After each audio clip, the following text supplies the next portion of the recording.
आज US trade deal से बड़ा क्या सब्जेक्ट हो सकता है पिछले 2 दिनों में, मुझे बताइए। आज लोकसभा में पीयूष गोयल का स्टेटमेंट कैसे हो पाया है वो देखने वाली बात थी। पीछे इतना शोर हो रहा था, वो अपना स्टेटमेंट पढ़ के चले गए। राज्यसभा में शायद थोड़ी शांति से हो पाया होगा।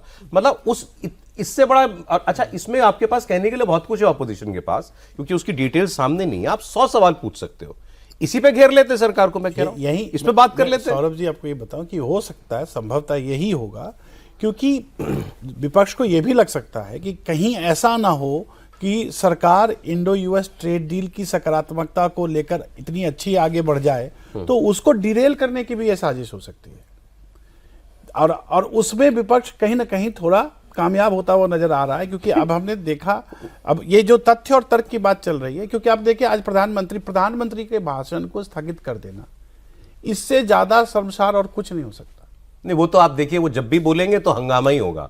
और पहले भी कई मर्तबा हो चुका है, जो वो बोल रहे होते हैं उनको शांति से नहीं बोलने दिया जाता। यही तो सबसे बड़ी बात। अरे ट्रेड डील पर कांग्रेस ने गजब ही लॉजिक दे दिया। कांग्रेस ने ये कहा है कि ये ट्रंप ने ये कहा कि मोदी जी के आग्रह पर हमने ये ट्रेड डील कर दी, तो मोदी जी ने जानबूझ के आग्रह करके ट्रेड डील करवाई ताकि राहुल गांधी जो है जनरल नरवले वाला प्रकरण लोकसभा में ना बोल पाए। आप सोचिए, मतलब कितनी सेल्फ इंपॉर्टेंस दे रहे हैं वो अपने आप को। और राहुल गांधी के हिसाब से अगर आप देखें तो न सिर्फ इस बात को वो कह रहे हैं, वो मानते भी होंगे, अंदर खाने भी वो मानते होंगे कि हाँ ऐसा ही मेरी वजह से इन्होंने ये करवा लिया। इस तरह की चीजें वो बहुत ज्यादा करते हैं। और जैसे जिस बात को कहना, जिसका आप जीरोक्स लेके आए हो हाउस में, आप ये कह रहे हो कि नहीं मैं तो बोलने वाला नहीं था क्योंकि तेजस्वी सूर्या ने ऐसा कह दिया इसलिए मैं जवाब दे रहा हूँ।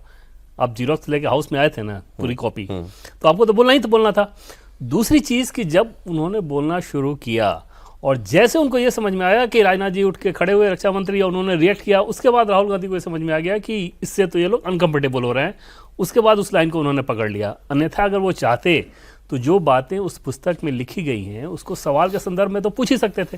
एक एक करके पूछते ही क्या ऐसा हुआ है, क्या ऐसा हुआ है, क्या ऐसा हुआ है। उसके बाद आखिर में जोड़ देते कि ये सारी बातें तो पूर्व आर्मी चीफ ने अपनी पुस्तक में कही है।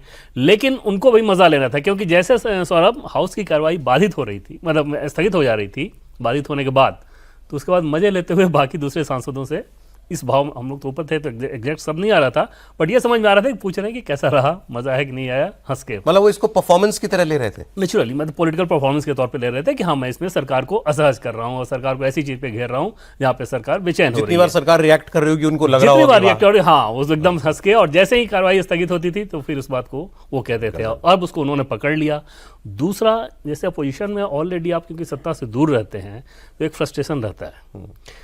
लीडर की जिम्मेदारी ये होती है कि अपने नेताओं के फ्रस्ट्रेशन को आप चैनलाइज करें, कि प्रोटेस्ट हो, जोरदार हो, बड़े सवाल खड़े किए जाएं, धरना प्रदर्शन हो, लेकिन वो चैनलाइज होना चाहिए, वो डिस्ट्रप्टिव नहीं होना चाहिए कि अगली हो जाए।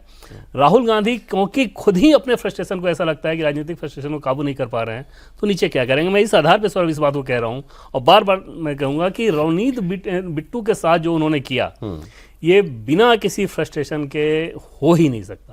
वो तो सेल्फ गोल है। आप ये इस फ्रस्ट्रेशन में सच सेल्फ गोल में भी ना, सेल्फ गोल में भी बॉल आती है तो टच करके निकल जाए तो गोल, सुने तो गलती से पैर लग जाए या आप किक मारेंगे तो बॉल अंदर जाएगी। ये तो हाथ में बॉल लेके दौड़ दिए गोल पोस्ट के अंदर कि नहीं हम यही गोल करेंगे। और भारतीय जनता पार्टी एक मंत्री को गद्दार कहना और भूल गए कि वो पंजाब से आता है, और किस बात के लिए, और उसकी फैमिली को भूल गए। जिस बेन सिंह जिसके दादा जिनको आतंकवादियों ने मारा, उसको तुम गद्दार किसी भी सेंस में कहा हो, लेकिन यही तो पॉलिटिकल मैच्योरिटी है कि कहां ले उड़ेंगे इसको। ये ऐसा सेल्फ गोल है और जानबूझ के किया गया सेल्फ गोल। मैं तो यही कहूंगा, आप देखिए उसका प्रत्युत्तर क्या है। देखिए, भारतीय जनता पार्टी के पास एक संगठन है, भारतीय जनता पार्टी के पास प्रदर्शन करने की क्षमता है। कांग्रेस के पास न संगठन है न क्षमता है, कुछ हवा में लटकते हुए लीडर्स हैं।